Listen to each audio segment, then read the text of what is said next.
시청자 여러분 안녕하십니까?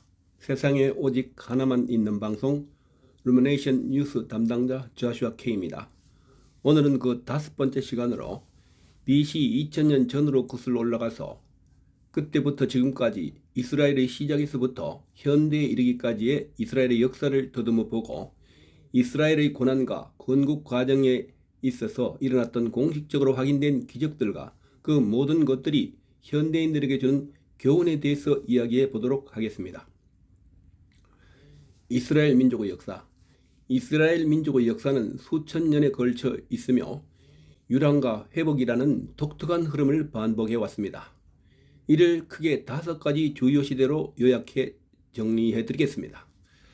첫 번째로 기원과 형성기, 기원전 2000년경에서 기원전 1050년경까지 이스라엘 역사는 성경 속 인물인 아브라함으로부터 시작됩니다.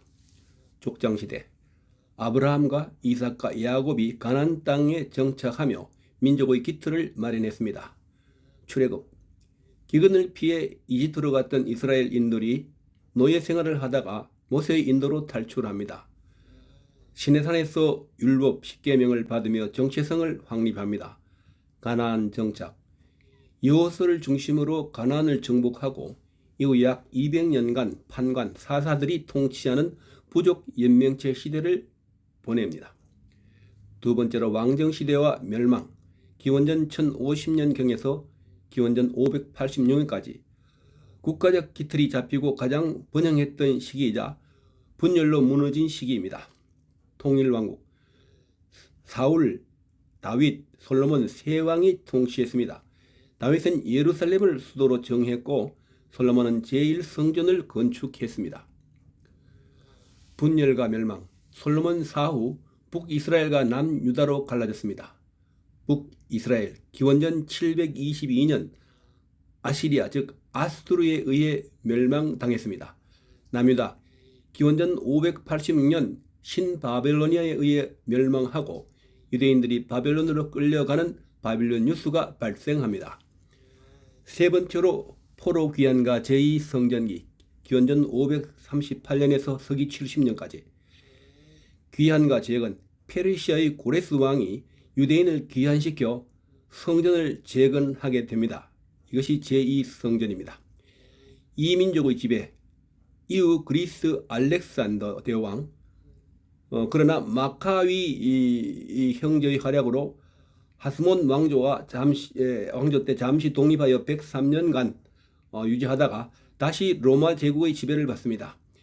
디아스포라의 시작, 서기 70년 로마에 대항한 유대 독립전쟁이 패배하면서 예루살렘 성전이 파괴되고 유대인들은 전 세계로 흩어지게 됩니다. 네 번째로 방랑과 박해, 서기 70년에부터 1948년까지 약 1900년 동안 나라 없이 떠들던 디아스포라 시기입니다. 유럽 내 박해, 중세와 근대를 거치며 유럽 각국에서 종교적, 경제적 이유로 차별을 받았습니다. 시오니즘, 19세기 말 고토 팔레스타인으로 돌아가 국가를 건설하자는 운동이 일어났습니다. 홀로코스트, 제2차 세계대전 중 나치 독일의 유대인 학살로 600만 명이 희생되는 비극을 겪었습니다. 다섯 번째로 이스라엘 건국과 현대, 1948년에서 현재까지 국가 수립, 1948년 5월 14일 현대 이스라엘 국가가 선포되었습니다. 중동 전쟁, 건국 직후부터 주변 아랍 국가들과의 갈등으로 4차례의 큰 전쟁을 치렀습니다. 갈등 지속, 현재까지 팔레스타인과의 영토 및 자치권 문제로 주변 국가 외교적 긴장이 이어지고 있습니다. 이 이스라엘 역사를 요약하면 고대에는 출애굽과 다윗 왕국과 분열이 있었고 이때 율법을 받았고 성전을 지었고 유수가 발생합니다. 중세에서 근대까지 전 세계에 유랑 생활을 합니다. 디아스포라로. 그 다음에 그때 박해를 받고 그런 가운데서 생존하고 그때 이제 시오니즘 운동이 일어납니다. 현대 이스라엘을 건국하고 중동 분쟁이 일어났으며 국가가 복원되고 안보적 갈등이 지금까지 이어지고 있습니다. 그럼 이스라엘의 역사가 현대인들에게 주는 교훈에 대해서 말씀드리겠습니다. 이스라엘의 역사는 단순히 한민족의 연대기를 넘어 생존과 정체성 그리고 갈등이라는 인류 보편의 주제를 극적으로 보여줍니다. 굴곡진 이 흐름이 현대인들에게 주는 교훈을 세 가지 관점에서 정리해 보겠습니다. 첫째, 정체성의 힘, 장소보다 강한 가치. 이스라엘은 1900년 동안 영토 없이도 민족의 맥을 이어왔습니다. 이는 현대인들에게 나를 정의하는 것은 외적 환경인가 내면의 가치인가라는 질문을 던집니다. 교훈, 국가나 직장, 지위 같은 외적인 조건이 사라져도 공유하는 역사와 문화, 신념, 율법 등이 있다면 공동체와 개인의 본질은 무너지지 않는다는 것을 보여줍니다. 현대적 의미, 급변하는 세상 속에서 흔들리지 않는 자기만의 뿌리, 가치관을 갖는 것이 얼마나 중요한지 시사합니다.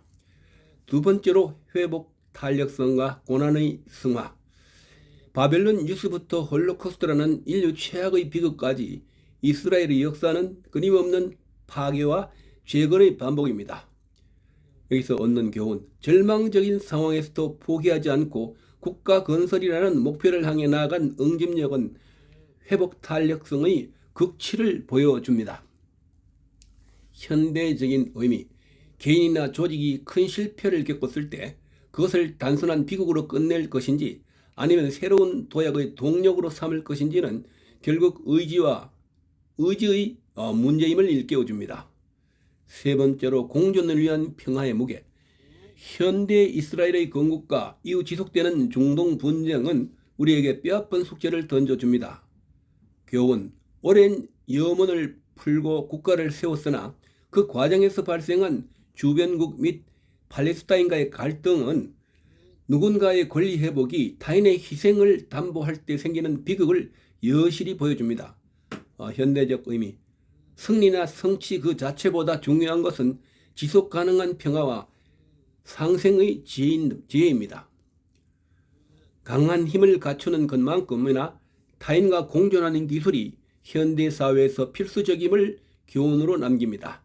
비극 속에서 피어난 강인함은 존경을 받아 마땅하지만 그 강인함이 타인과 평화롭게 맞닿는 지점을 찾는 것이 현대 이스라엘 그리고 우리 모두가 풀어야 할 마지막 퍼즐이라고 할 수 있습니다.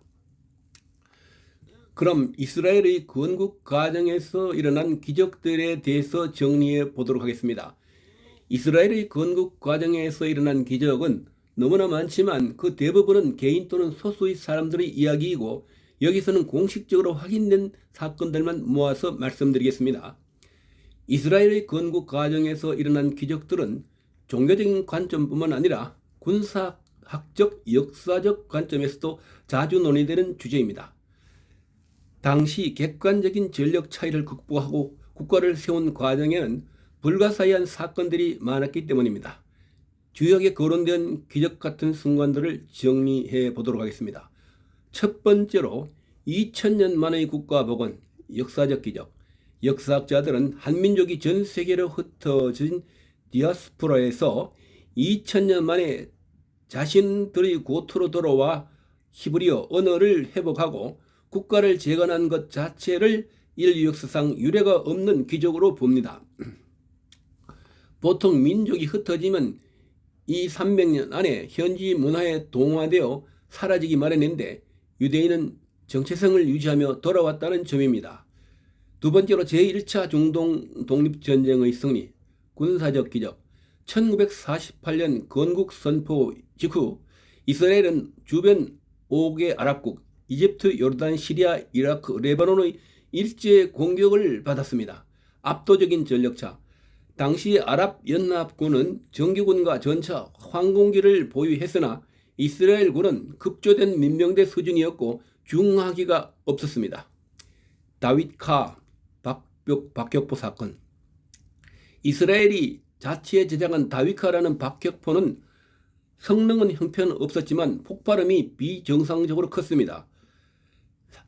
사페드 전투 중 이 포소리를 들인 아랍군은 유대인이 원자 폭탄을 개발했다고 오해해 진지를 벌이고 태가가는 해프닝이 벌어지기도 했습니다.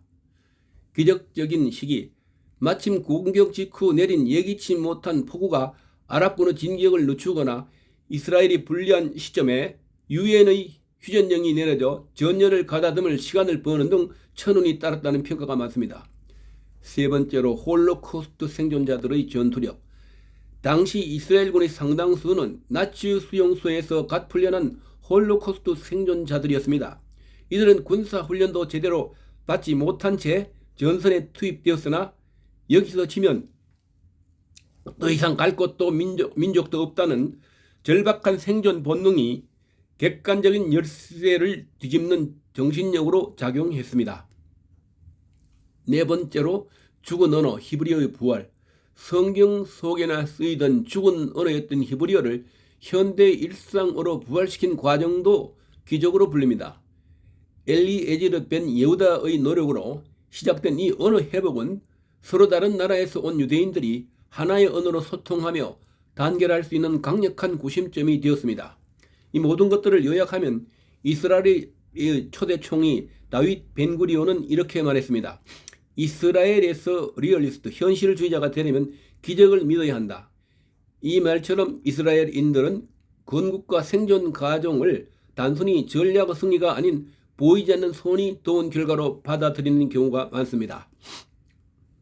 그럼 이번에는 당신의 인생도 돌아갈 집이 있습니까? 라는 제목으로 잠시 생각을 나누어 보도록 하겠습니다.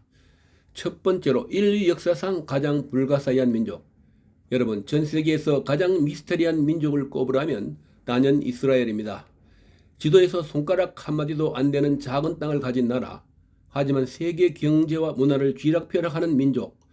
그들의 역사는 단순히 한 국가의 기록을 넘어 우리 인간이 누구이며 어디로 가야 하는지를 보여주는 거대한 지도와 같습니다. 두 번째로 약속과 동행. 우리는 혼자가 아닙니다. 이스라엘의 시작은 아브라함이라는 한 사람의 순종에서 시작되었습니다. 그들은 이집트에서 노예 생활을 하며 절망했지만 하나님은 모세를 통해 그들을 탈출시키셨습니다. 우리의 삶은 어떻습니까? 때로는 인생의 무게가 노예 생활처럼 무겁게 느껴질 때가 있습니다. 하지만 이스라엘의 역사는 말합니다. 우리가 고통 중에 부르짖을 때 그 음성을 듣고 길을 내시는 창조주가 반드시 계신다는 사실입니다. 세 번째로 상실과 방랑, 채워지지 않는 마음의 빈자리.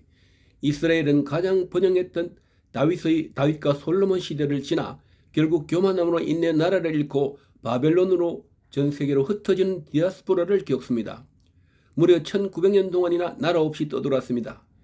이 방랑은 우리 현대인의 모습과 닮았습니다. 좋은 차, 좋은 집을 가져도 문득 밀려오는 허무함, 어디에서 소속되지 못한 것 같은 영혼의 고독은 우리가 영적 고향을 잃어버렸기 때문입니다. 이스라엘이 성전을 잃고 방황했듯 우리도 우리 마음의 주인인 하나님을 잃어버리고 방황하고 있는지도 모릅니다. 네 번째로 회복과 기적, 불가능을 가능케 하는 사랑.